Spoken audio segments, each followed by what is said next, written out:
Hi friends. तो कैसे हैं आप सब लोग।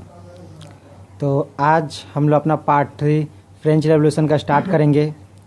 तो आप सभी का बहुत बहुत स्वागत है मेरे चैनल फॉर लर्नर में। तो टॉपिक को स्टार्ट करते हैं। पहले तो हम लोगों ने बात कर लिया था कि कैसे क्या हो रहा था। अब हम लोग बात करेंगे कि इसका टॉपिक 2 कि outbreak of the revolution. Revolution का आउटब्रेक, कहाँ से ये रेवोल्यूशन स्टार्ट हुआ, कैसे हुआ, अब ये बात करते हैं। तो होता यूँ है कि फ्रांस की इकोनॉमी तो अब तो डेंजर में आ जाती है भाई। इतना सारा मतलब उस पर कर्ज डूब गया था कि उसकी इकोनॉमी क्या आ गई भाई, डेंजर में आ गई। तो डेंजर में आने के कारण, खतरे में आने का कारण क्या होता है कि जो लुइस 16 होता है ना, जो राजा, वो क्या करता है, टैक्स को इंक्रीज कर देता है। आपको पहले ही बताया था। तो उसने टैक्स को इंक्रीज क्यों किया भाई, फ्रांस की इकोनॉमी किस में आ गई, डेंजर में आ गई, खतरे में आ गई, इसलिए उसने क्या किया, टैक्स को इंक्रीज किया। तो लेकिन उस टाइम पे देखो, टैक्स इंक्रीज करने का पावर जो था ना, वो राजा के पास नहीं था। राजा है ना कि राजा बोल दिया कि टैक्स इंक्रीज होगा तो इंक्रीज नहीं होगा, ऐसे टैक्स नहीं इंक्रीज होता था।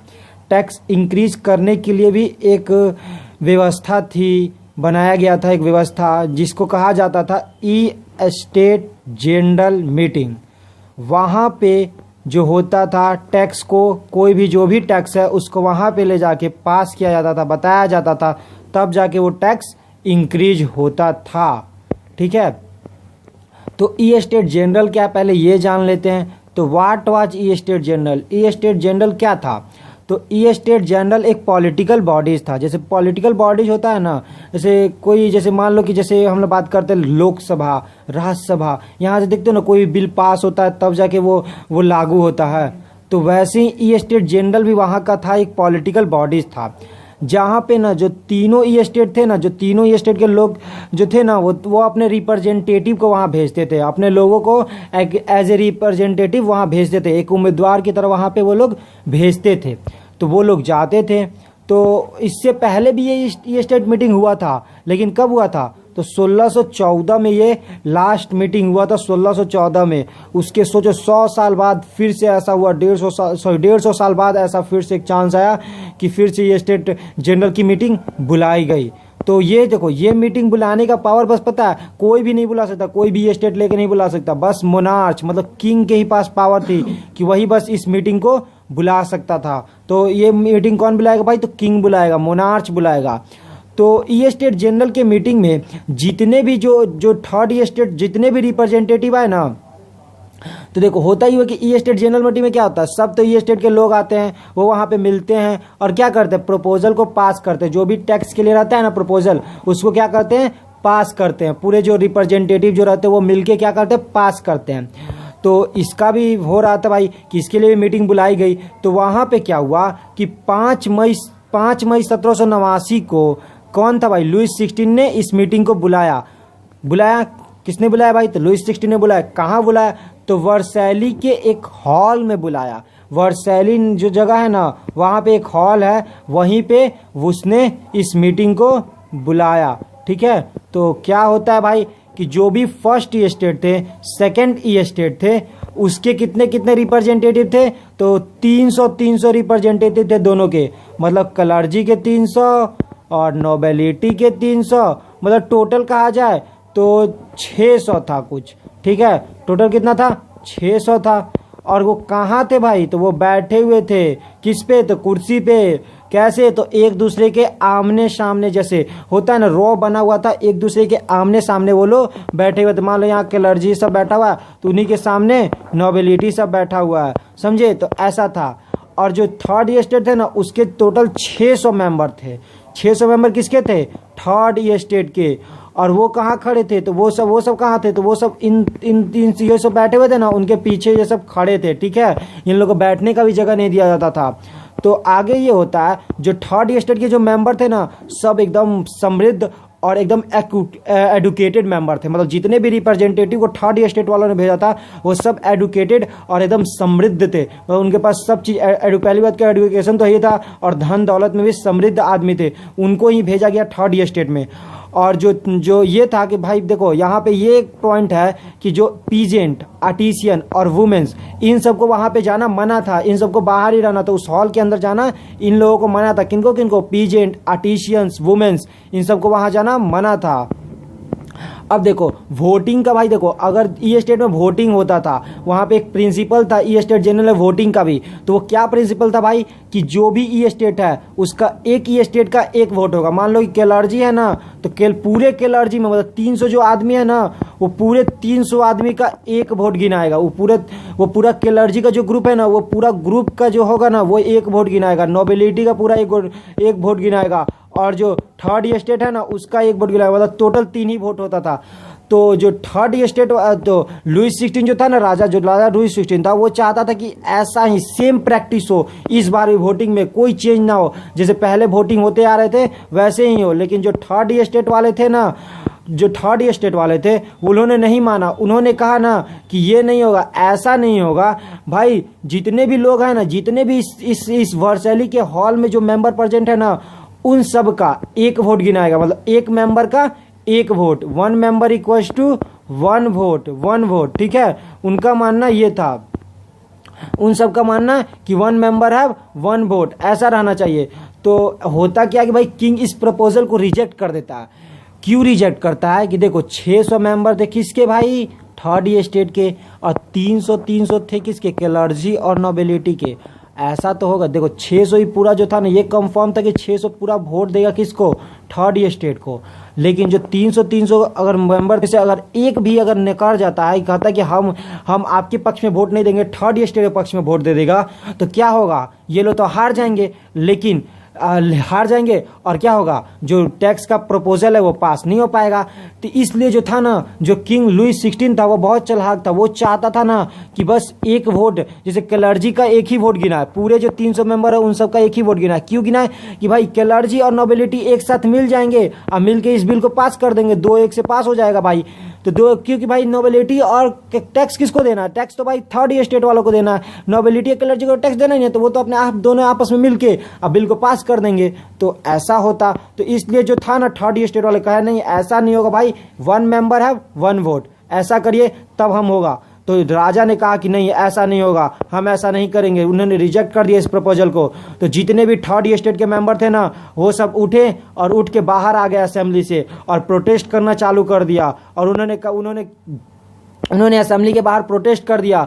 और जितने भी जो फ्रेंच के जितने भी जो लोग थे ना, मेंबर थे ना, वो क्या बन गए? बोले कि मैं जो फ्रांस का एक राष्ट्र है ना, जो फ्रांस राष्ट्र है ना, मैं उसका स्पोक पर्सन हूँ, मैं उसके अधिकार में बोलूंगा, समझे? तो ऐसा बन गए। तो सब होता यूं है कि जब जून 20 की ये बात है, कब की? तो जून 20 की बात है कि जितने भी जो भी असेंबली में से जो बाहर आते हैं ना, वो सब कहाँ मिलते हैं भाई? तो सब टेनिस कोर्ट, एक ग्राउंड होता है, सब टेनिस कोर्ट का एक ग्राउंड होता है वर्सैली में, वहां पे सब आके इकट्ठा हो जाते हैं। और वहां पे इकट्ठा होकर सब कहते हैं ना कि पता है क्या कहते हैं? तो सुनिए क्या कहते हैं, बहुत हाँ। तो ये लोग ये कहते हैं ना कि मैं एक नेशनल असेंबली, खुद को एक नेशनल असेंबली डिक्लेयर करता हूँ। मतलब मैं खुद को एक राष्ट्र घोषित करता हूँ कि मैं ही अब से आज से फैसला लूंगा, और मैं यहाँ पे बैठ के फ्रांस का कॉन्स्टिट्यूशन लिखूंगा, उसमें बताऊंगा कि किसके पास कितना पावर रहेगा, और राजा के पावर को लिमिटेड कर दिया जाएगा। मीन्स मोनार्च जो है ना, उसका पावर क्या हो जाएगा? लिमिट में रहेगा, उसको ज़्यादा पावर नहीं दिया जाएगा। तो ऐसा वो लोग करते हैं। तो फिर होता ही है कि उसमें 2 को इंसान रहते हैं जो इसको लीड करते रहते हैं। इसको कौन लीड करते हैं? तो भाई तो 2 आदमी इसको लीड करते हैं, इस पूरे रेवोल्यूशन को। मिराबियो एंड एबिसियस, ये नाम अच्छे से याद कर लीजिएगा आप लोग। तो ये मिराबियो और एबिसियस इसको लीड करते रहते हैं, ठीक है। तो मिराबियो कौन था पहले ये जान लेते हैं। तो मिराबियो एक नोबल फैमिली से जन्मा हुआ लड़का था, जो पता है, वो जिसको उसका आइडिया पता था, एकदम थर्ड स्टेट के स्टेट से मिलता जुलता आइडिया था। उसका आइडिया किससे मिलता जुलता था? तो थर्ड स्टेट से। वो भी क्या चाहता था कि प्रिविलेज जो भाई बर्थ से प्रिविलेज मिलता ना, उसको खत्म किया जाए। वो भी अपोज करता था बर्थ से जो प्रिविलेज मिलता था। और प्लस क्या उसने क्या किया भाई, उसने एकदम अच्छा एकदम डिलीवर किया, एक स्पीच डिलीवर किया। जो भी वहां वर्सैली में, जो वर्सैली के टेनिस ग्राउंड में जो लोग मौजूद थे ना, वो उन सबको एक अच्छा एकदम कहा जाए ना तो एकदम जोश जगाने वाला स्पीच दिया उसने पूरे असेंबली में। और अब बात कर लेते हैं किसका भाई, तो एबेसियस का। तो एबेसिय कौन था भाई, तो एबेसिय ओरिजिनली तो एक प्रीस्ट था भाई, वो तो एक प्रीस्ट था, मतलब क्लर्जी के ग्रुप से डिपेंड करता था, मतलब चर्च का एक प्रीस्ट था। और वो क्या, उसने एक पैम्पलेट बनाया था जिसमें लिखा था ये थर्ड स्टेट है क्या, व्हाट इज थर्ड स्टेट। उसने एबेसिय तो प्रिस्ट था, उसने एक पैम्पलेट बनाया और पैम्पलेट ने पूछा, उसने सवाल किया सबसे कि what is the third state, third state है आखिर क्या यार, ये थर्ड स्टेट क्या लगा के रखा आप लोगों ने, ऐसा उसने सवाल किया। तो होता ही हुआ है कि देखो, जब सब लोग असेंबली, नेशनल असेंबली में बिजी रहते हैं, क्या करने में, ड्राफ्टिंग कॉन्स्टिट्यूशन को बनाने में, जब सब लोग बिजी रहते हैं तो जो पूरा रेस्ट ऑफ फ्रांस, जो पूरा जो बाकी फ्रांस रहता है ना, तो वहां पे पैनिक रहता है, उतल पुतल मची रहती है। क्या चीज की उतल पुतल रहती है भाई, पहली बात की बैड हार्वेस्ट हो जाता है, पहली बात की जो भी हार्वेस्ट रहता है वो खराब हो जाता है। दूसरा चीज क्या होता है भाई कि जो प्राइस ऑफ ब्रेड रहता है ना वो बढ़ जाता है, वो इंक्रीज कर जाता है। और तीसरा चीज क्या होता है कि जो ब्रेकर्स होते हैं ना, बेकर्स जो ब्रेड बनाते हैं ना, उनको बेकर्स कहा जाता है। वो बेकर्स जो होते हैं ना, इस सिचुएशन का फायदा उठा के एक्सप्लॉइट करना चालू कर देते हैं, लोगों का एक्सप्लॉइटेशन करना लगते हैं, मतलब उनके साथ अच्छा नहीं करते। मतलब होता ही है ना, ये सुनते होगे कि गवर्नमेंट अगर अथी में आ जाती है, मतलब मान लो गवर्नमेंट किसी चीज का दाम क्या करती है, जैसे अभी का बात करते हैं, लॉकडाउन चल रहा है, ठीक है, लॉकडाउन हुआ तो बहुत सारे जगह देखोगे, जैसे ही गवर्नमेंट ने लॉकडाउन की तो बहुत सारे किराना के स्टोर पे लोग जो होंगे, उसने क्या किया भाई कि आटा और चावल का क्या किया, दाम बढ़ाना चालू कर दिया। तो यहाँ पे क्या करा, एक्सप्लॉइटेशन करा, तुम्हारा जो कहा जाता है ना उसको, एक्सप्लॉइटेशन का हिंदी मतलब मुझे रिकॉल नहीं हो रहा है, मुझे याद नहीं आ रहा है, तो मैं बताऊंगा बाद में, इसका बता दूंगा, ठीक है। तो एक्सप्लॉइट करने लगा उन लोगों के साथ, ठीक है, एक्सप्लॉइटेशन। हाँ, तो हम लोग कहा थे एक्सप्लॉइटेशन का बात कर रहे थे, तो वो लोग एक्सप्लॉइटेशन का बना तो शोषण करना चालू कर दिए थे, इस सिचुएशन का फायदा उठा के लोगों का शोषण करते थे। तो वो क्या करते थे पता है कि जो सप्लाई आता था ना, जो ब्रेड का सप्लाई आता था ना, उसको रोक देते थे। और रोक के क्या करना चाहते थे, वो क्यों रोकते थे, क्योंकि उनको प्रॉफिट होगा ना भाई। मान लो कि बोलेंगे कि भाई मेरे पास कम सामान है, मतलब 5 ही को ब्रेड है, अगर 10 आदमी है, 10 आदमी ब्रेड लेने आया, वो कहेगा मेरे पास 5 ही ब्रेड है, तो क्या करेगा भाई, बोलेगा ना कि जिसके पास पैसा रहेगा भाई वही ना दे पाएगा। तो बोलेगा कि ब्रेड का दाम 50 रुपया है, तो वो जिसके पास 50 रुपया वही ना ये ब्रेड को खरीद पाएगा, जिसके पास 10 रुपया होगा वो तो नहीं कर पाएगा। तो ऐसे ही एक्सप्लॉइट करता था ये पूरे एथी को रोक के, क्या करता, सामान को रोक के, ठीक है। तो ऐसा करता था। तो देखो आफ्टर बहुत टाइम बिताने के बाद लाइन में बहुत सारे लेडीज खड़ी रहती थी, वुमेन्स खड़ी रहती थी, तो उन्होंने बहुत देर लाइन में बिताया। फिर क्या किया उन्होंने, लाइन को तोड़ दिया और एकदम गुस्से में आके पूरे शॉप में तोड़ फोड़ करना चालू कर दी। और जितने भी किंग की और तोड़ फोड़ करना चाहिए, पूरे शॉप में ऐसा चलने लगा, पूरे पेरिस में ऐसा माहौल बनने लगा। तो किंग ने क्या किया, अपने ट्रूप्स जो भी आर्मी होती है ना, उसको ऑर्डर देता है कि आप जाइए और जाके पेरिस में मूव करिए, देखिए कि वहां क्या हो रहा है। तो जैसे ही लोगों को पता चलता है कि ऐसा किंग ने ऑर्डर दिया है, तो उनको लगता है किंग उन पे गोलियां चलाएगा। या पहले ही बताया था कि किंग के लोगों का क्या रिमर फैलता भाई कि किंग ने ऑर्डर दिया ट्रूप्स को गोली चलाने के, ओपन फायर किस पे, सिटीजन पे, पहले बताया था मैंने। तो उनको लगता है कि ऐसा ही होगा। तो उन्होंने क्या करता, ऑन 14 जुलाई को वो क्या करते हैं कि जो बास्टिल जेल होता है और भी गवर्नमेंट चीज होते हैं, उसको क्या करते हैं, डिस्ट्रॉय कर देते, तोड़ फोड़ कर देते, उसको तोड़ देते हैं, ठीक है, गुस्से में आके, ठीक है। तो फिर आगे होता है कि एक र्यूमर फैलता है कंट्री साइड में भी एक र्यूमर फैलता है। क्या र्यूमर फैलता है, तो कि फैलता है ना कि जो लैंड लॉर्ड्स है ना, जो लैंड के मालिक है ना, वो जो नोबल हो गया, क्लर्जी हो गया, यही सब थे लैंड लॉर्ड, तो भाई यही सब तो रहते थे। तो ये लोग क्या करने वाले हैं भाई, जो भी राइप क्रॉप है, जो भी पका हुआ जो क्रॉप है ना, उसको क्या कर रहे हैं, डिस्ट्रॉय कर रहे हैं, खत्म कर रहे हैं, उसका विनाश कर रहे हैं, खत्म कर दे रहे हैं, ठीक है। उस राइप क्रॉप को जला दे रहे हैं, उनका ऐसा मानना हो गया। तो जिसके ये सुन के भाई कोई भी सुनेगा, अगर तुम्हारा ही चीज रहेगा, अगर तुम्हारा चीज कोई तोड़ फोड़ देगा, तो तुम क्या करोगे, गुस्से में आओगे। तो लोग भी गुस्से में आ जाते हैं, और गुस्से में आके पूरे नोबल और क्लर्जी के हाउस पे क्या करते हैं, अटैक कर देते हैं, धावा बोल देते हैं, और पूरा वहां पे लूट लेते हैं, जितना भी ग्रेन रहता है वो सब लूट लेते हैं, उनको मारते हैं, उनको भगा देते हैं। फिर जो भी कची नाम है, जो भी डॉक्यूमेंट्स रहता है ना, डॉक्यूमेंट्स जिस पे रिकॉर्ड रहता है क्या चीज का भाई, ड्यूज का, मतलब आपको पास कितना ड्यूज बाकी है, कि आपको कितना देना है, कितना रेवेन्यू आपका बाकी है, ये सब जिस पे लिखा रहता है ना, उन सबको क्या करते हैं वो लोग जला देते हैं कि ऐसा ना रहेगा, ना पता चलेगा भाई रिकॉर्ड में कितना ड्यूज है। ये सब चालाकी से एकदम वो लोग जला देते हैं। फिर आगे क्या करते हैं कि फिर आगे होता है ये कि लार्ज नंबर ऑफ नोबल जो रहते हैं ना,